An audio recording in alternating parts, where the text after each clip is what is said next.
Il y a des discours qui ont marqué l'histoire. Personne n'oubliera par exemple le discours de combat de Winston Churchill, devenant Premier ministre du Royaume-Uni en pleine guerre mondiale. « Je n'ai rien d'autre à offrir, disait-il, que du sang, de la peine, des larmes et de la sueur. » Tout le monde connaît aussi le fameux « I have a dream » de Martin Luther King. Parmi les discours qui ont marqué l'histoire de l'humanité, il en est un qui les surpasse tous. Aujourd'hui, dans l'émission Il est écrit, je vous propose un extrait de ce qu'on appelle communément le Sermon sur la montagne.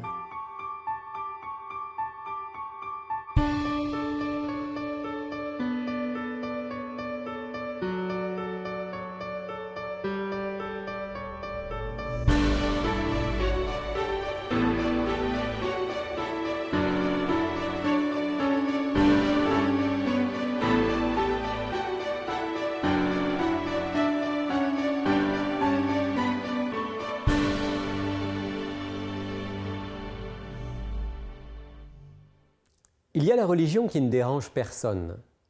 Je veux parler de cette religion qui dit des choses très consensuelles, du genre « il faut nous aimer les uns les autres » ou encore « chaque être humain est unique et porte en lui une trace du divin ». Des choses justes, mais qui peuvent être tellement vagues que chacun lui donne le sens qu'il veut.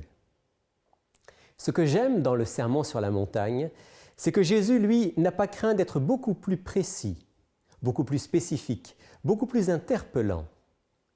Il n'a pas craint de nous déranger par ses déclarations pour mieux montrer le chemin de la vraie vie.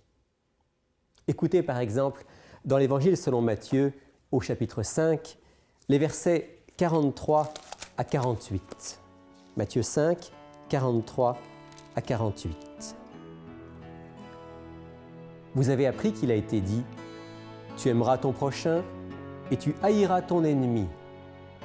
Mais moi je vous dis, aimez vos ennemis, bénissez ceux qui vous maudissent, faites du bien à ceux qui vous haïssent et priez pour ceux qui vous maltraitent et qui vous persécutent, afin que vous soyez fils de votre Père qui est dans les cieux. Car il fait lever son soleil sur les méchants et sur les bons, il fait pleuvoir sur les justes et sur les injustes. Si vous aimez ceux qui vous aiment, quelle récompense méritez-vous? Les publicains aussi n'agissent-ils pas de même? Et si vous saluez seulement vos frères, que faites-vous d'extraordinaire? Les païens aussi n'agissent-ils pas de même? Soyez donc parfaits, comme votre Père céleste est parfait. Jésus a placé la barre très haut. Trop haut? D'un point de vue humain, certainement. Mais souvenons-nous de deux choses fondamentales. À chaque fois que Dieu nous donne un commandement, même surprenant, même dérangeant, c'est toujours pour notre bien, c'est pour notre bonheur. Et à chaque fois qu'il nous demande l'impossible, c'est qu'il va nous en rendre capables. Je suis persuadé que ces paroles fortes que nous venons de lire ensemble sont parmi les plus importantes pour notre vie et pour nos relations les uns avec les autres. Alors, essayons ensemble de mieux les comprendre. Jésus commence par « Vous avez appris qu'il a été dit « Tu aimeras ton prochain et tu haïras ton ennemi ». D'abord, il faut remarquer que la première partie de la citation « Tu aimeras ton prochain » se trouve bel et bien dans l'Ancien Testament, dans le livre du Lévitique, au chapitre 19. En revanche, la deuxième partie de la phrase « Tu haïras ton ennemi » n'est pas une citation de l'Ancien Testament. C'était ce qu'enseignaient la plupart des rabbins de l'époque, en se fondant sur le fait qu'il y avait bel et bien un devoir d'aimer son prochain, comprenez dans leur esprit les compatriotes, le peuple d'Israël, mais que les païens, les idolâtres et tous les gens de leur espèce, eux n'étaient certainement pas notre prochain et n'étaient donc pas concernés par le commandement. On pouvait donc, en toute logique et en toute bonne conscience, aimer son voisin, son parent, sa famille et son compatriote, tout en détestant l'étranger, l'adversaire, l'ennemi. Il est possible aussi que l'enseignement des rabbins n'ait pas poussé à la haine des païens, mais juste à l'indifférence envers eux. Il faut savoir que dans la manière hébraïque d'utiliser les mots, aimer et haïr, peuvent parfois simplement signifier aimer plus, préférer d'une part, et aimer moins d'autre part. Dans ce cas, l'enseignement auquel Jésus fait référence pourrait se comprendre de la manière dont l'a exprimé le commentateur Joachim Jérémias. Vous aimerez votre compatriote, mais il n'est pas indispensable que vous aimiez votre adversaire. Pas besoin de le détester, juste être indifférent.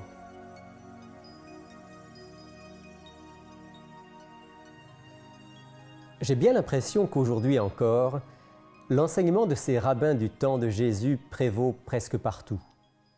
C'est tellement naturel pour notre cœur humain. Aimer ceux qui nous aiment, nos amis, notre famille, nos compatriotes, ceux qui ont la même langue, la même culture, la même éducation, la même religion que nous, ceux qui nous sont sympathiques, ceux avec qui on a des atomes crochus. Montrer de l'affection envers ceux qui nous en témoignent, faire du bien à ceux qui nous rendent service, quoi de plus normal, c'est tout naturel. Le problème, justement, c'est que ce n'est que naturel.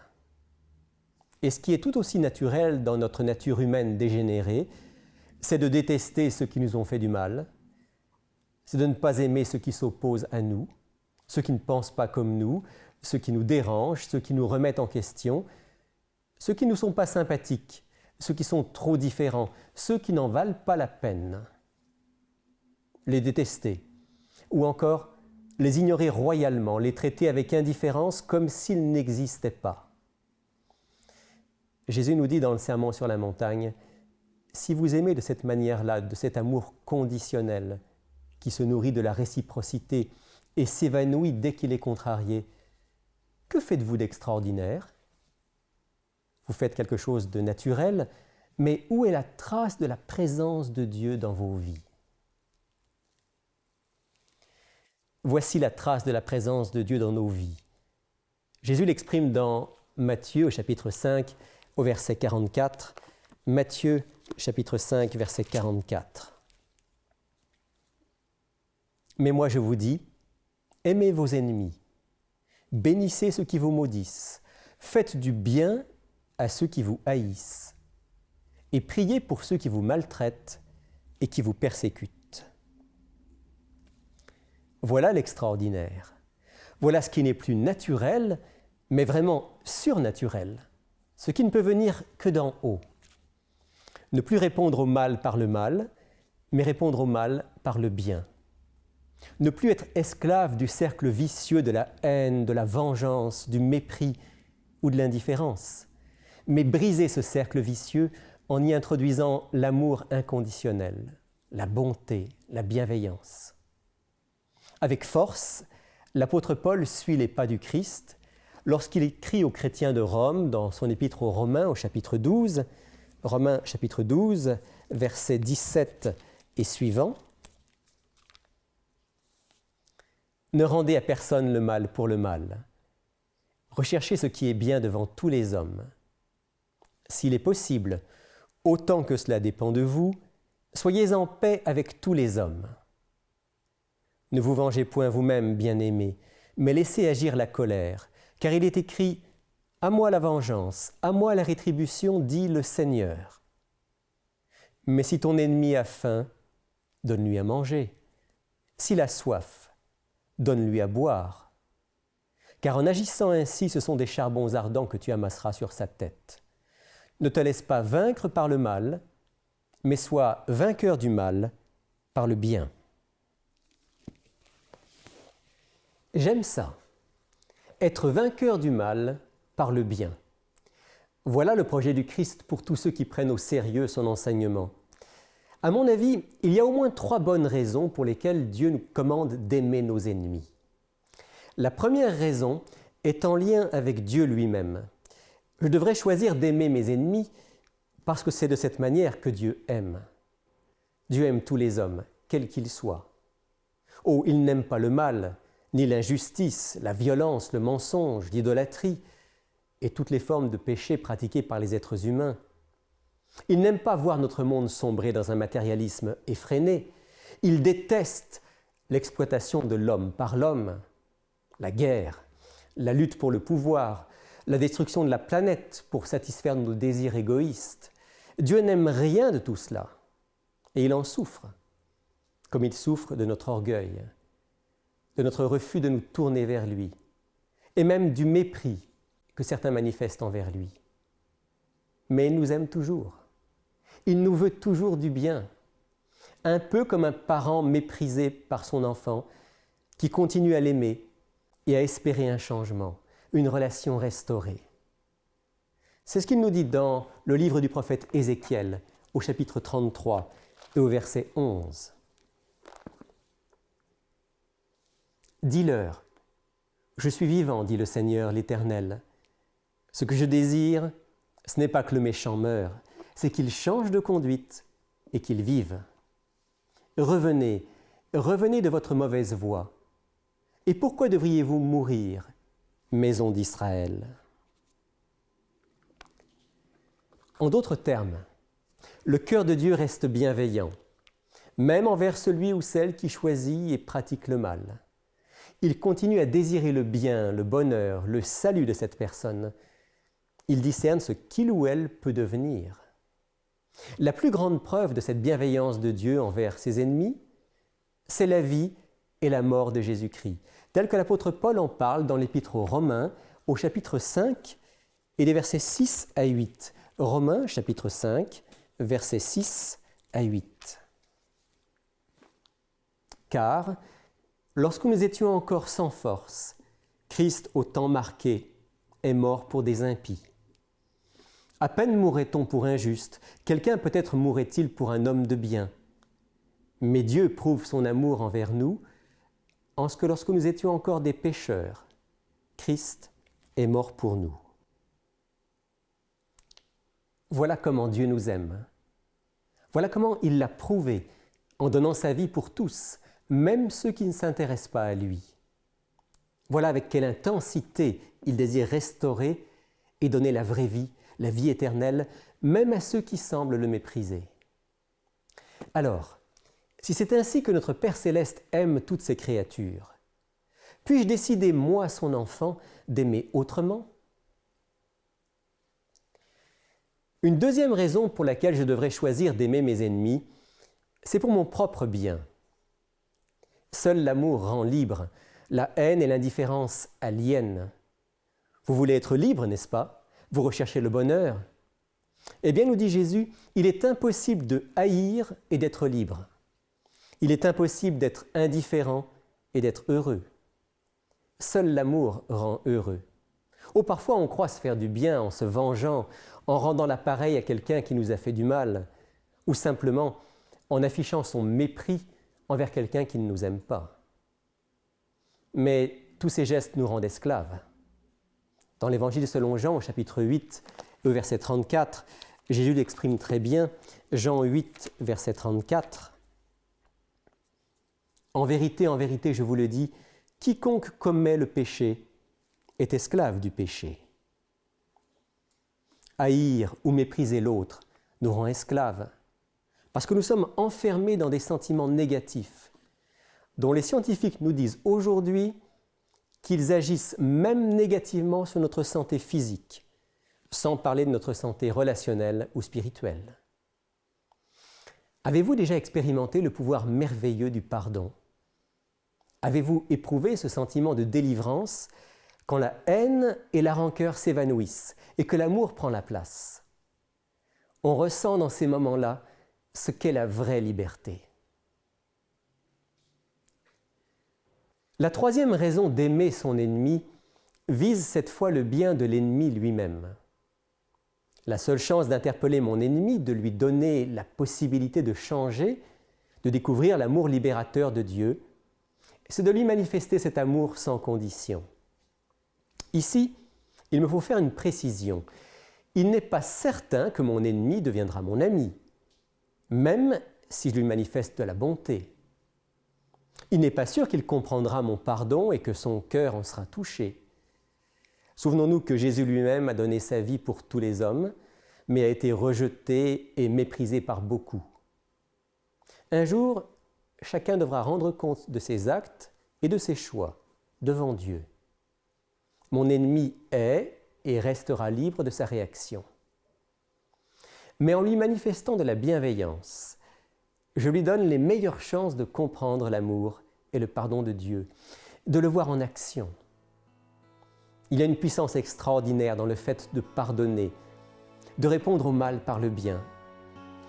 Ceux qui ont entendu Jésus prier sur la croix, « Père, pardonne-leur, ils ne savent pas ce qu'ils font », n'ont certainement jamais oublié ces paroles de pardon et d'amour.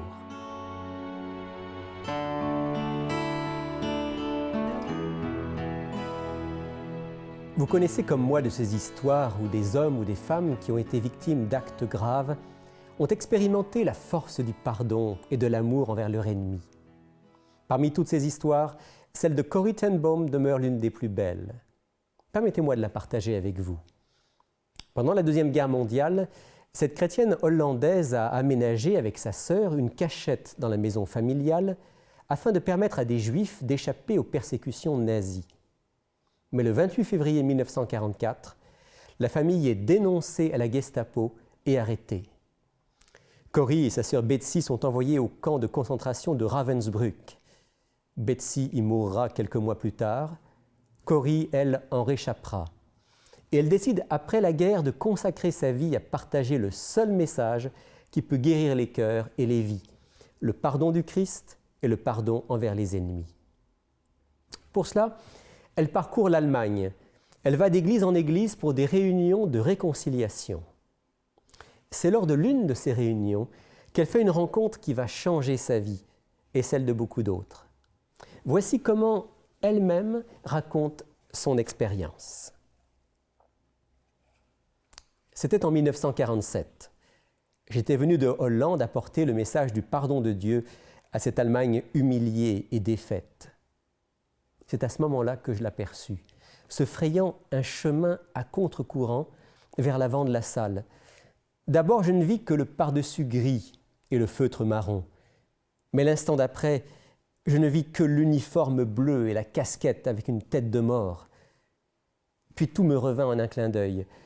L'immense salle, la lumière crue des plafonniers, la pile des vêtements et des souliers au centre de la pièce, et la honte de passer nu devant cet homme.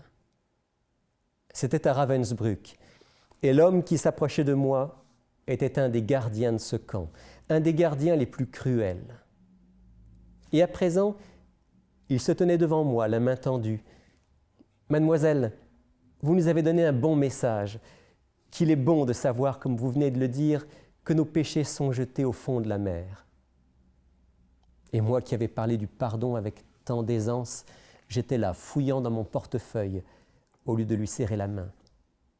Il ne pouvait pas se souvenir de moi, évidemment. Je n'étais qu'une détenue parmi des milliers d'autres. Mais moi, je me souvenais de lui et de la cravache qui pendait à son ceinturon. J'avais un de mes tortionnaires en face de moi et mon sang se glaça.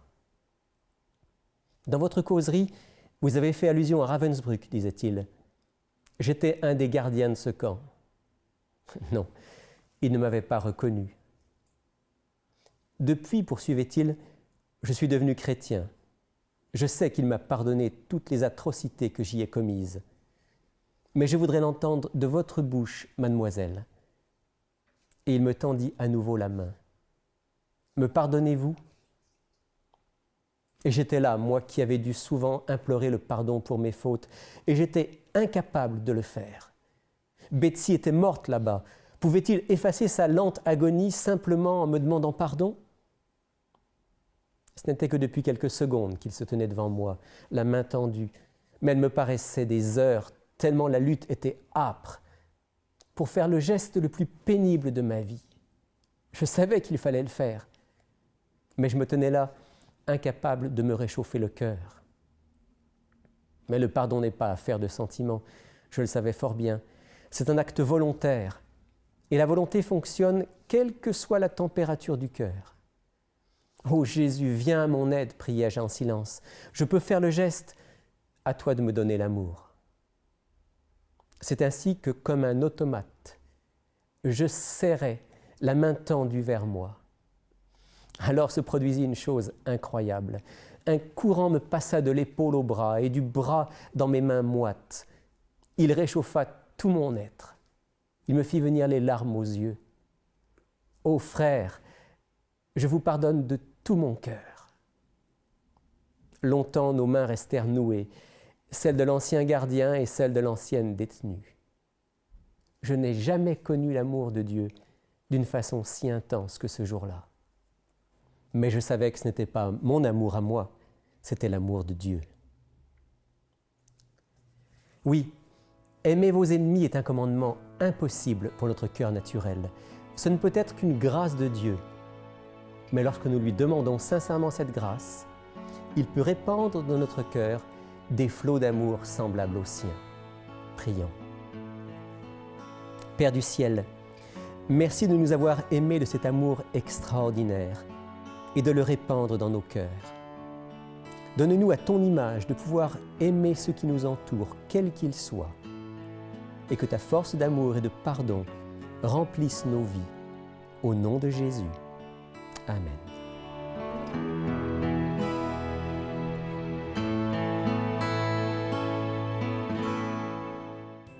Bonjour, je m'appelle Sylvain Duval et je suis responsable des cours bibliques à Il est écrit. J'aimerais vous inviter personnellement à approfondir les sujets abordés dans nos émissions à l'aide du cours Découverte. Cette étude explore tous les grands thèmes bibliques en relation avec notre vie quotidienne. Ce cours est entièrement gratuit. Vous pouvez le suivre par correspondance, par Internet et bien sûr en personne avec un instructeur. Inscrivez-vous dès maintenant à ilestécrit.tv ou tout simplement par téléphone au 1-866-729-3515. Bonjour Gabriel. Bonjour Rémi. Et bonjour Sylvain. Bonjour. Alors on se retrouve pour présenter d'abord notre offre du jour, comme chaque semaine. Et aujourd'hui, on a parlé d'aimer nos ennemis, on a parlé de pardon. Oui. Gabriel? On a un livre justement qui est totalement en lien avec notre sujet sur le pardon. Donc on a un livre qui s'appelle « Le pardon, une puissance qui libère ». Il est tout court, donc facile à lire. Il nous présente le pardon sous différentes formes. Comment pardonner à sa femme, à son mari, à ses enfants, à ses amis. Donc, plusieurs à ses ennemis. À ses ennemis, à tout le monde, dans le fond. Spécialement. Donc, les situations peuvent être différentes. Donc, on nous les présente de façon très intéressante ici. Et le pardon, c'est tellement essentiel, c'est tellement extraordinaire quand on le vit. Et je crois Oui, que c'est absolument. seulement Dieu qui peut vraiment nous donner la force de le faire. Oui, parce que si on essaie de le faire par nous-mêmes, on peut avoir un petit peu plus de difficultés. Et ce livre met l'accent justement sur cette capacité Oui, que Dieu a de transformer nos cœurs pour qu'on puisse pardonner. exactement. Alors ce petit livre est offert au prix de De 10 $ à tous nos auditeurs. Et voilà. Merci Gabriel. Sylvain, la question du jour? Oui, bien sûr, comme d'habitude, on a un auditeur, Jacques, de la région de Trois-Rivières. Voici sa question. Pourquoi un tel contraste entre la violence de l'Ancien Testament et la douceur et la miséricorde de Dieu du Nouveau Testament? Une bonne question. OK. Question classique. Question Ouais. classique. On se l'est tous posé. Ouais, c'est ça. Question classique, moment. mais néanmoins, qu'il y a beaucoup de personnes qui ont de la difficulté à Qui accepter, accroche là. l'Ancien Testament. Alors, Ils vont lire juste les il est bien évangiles. évident, Sylvain, qu'on ne va pas répondre à cette question-là en une minute. Hein. La seule chose qu'on peut dire très rapidement, il y a un seul Dieu et il ne change pas. Absolument. J'en veux pour preuve ce texte Dans Hébreux, dans ça se peut-tu? l'épître de Jacques. Non, je vais lire Ok. dans l'épître de Jacques, et c'est au premier chapitre. L'apôtre Jacques nous dit « Tout don excellent et tout cadeau parfait viennent d'en haut, donc de Dieu, du Père des Lumières, chez lequel il n'y a ni changement, ni ombre de variation. » Donc, c'est clair, Dieu ne change pas. C'est logique, si Dieu est Dieu, il ne peut pas changer. Dieu est amour. Il ne peut pas y avoir un Dieu de l'Ancien Testament qui est dur et ça. méchant, et un Dieu du Nouveau Testament qui est bon et qui est plein d'amour. En fait, un jour, j'ai fait une conférence où j'ai pris à contre-pied la question de notre auditeur et j'ai montré que dans l'Ancien Testament, on trouvait des textes extraordinaires qui montrent l'amour de Dieu, Ouais. et que dans le Nouveau Testament, on trouve passablement de textes qui sont durs, même dans les paraboles de Jésus, même dans les enseignements de Jésus, dans l'Apocalypse. Mais qu'en fait, des deux côtés, dans l'Ancien Testament comme dans le Nouveau Testament, il y a à la fois l'amour et la justice de Dieu. Dans le Nouveau Testament, il y a l'amour et la justice de Dieu. Dieu ne change pas. Il est entièrement amour et entièrement justice. Par contre, ce qui change, ce sont les circonstances historiques et incontestablement, dans l'histoire sainte du peuple d'Israël qui est loin d'être sainte, Ouais. il y a beaucoup de violence que Dieu n'aurait pas voulu, Beaucoup de rébellion aussi. beaucoup de Ouais, c'est rébellion. ça. Dans le fond, c'est l'homme qui change, c'est pas Dieu. L'homme change. Parfois, Dieu est sévère et juge, mais quand il est sévère, c'est toujours dans l'amour, Ouais. et quand il est aimant, c'est toujours dans la justice.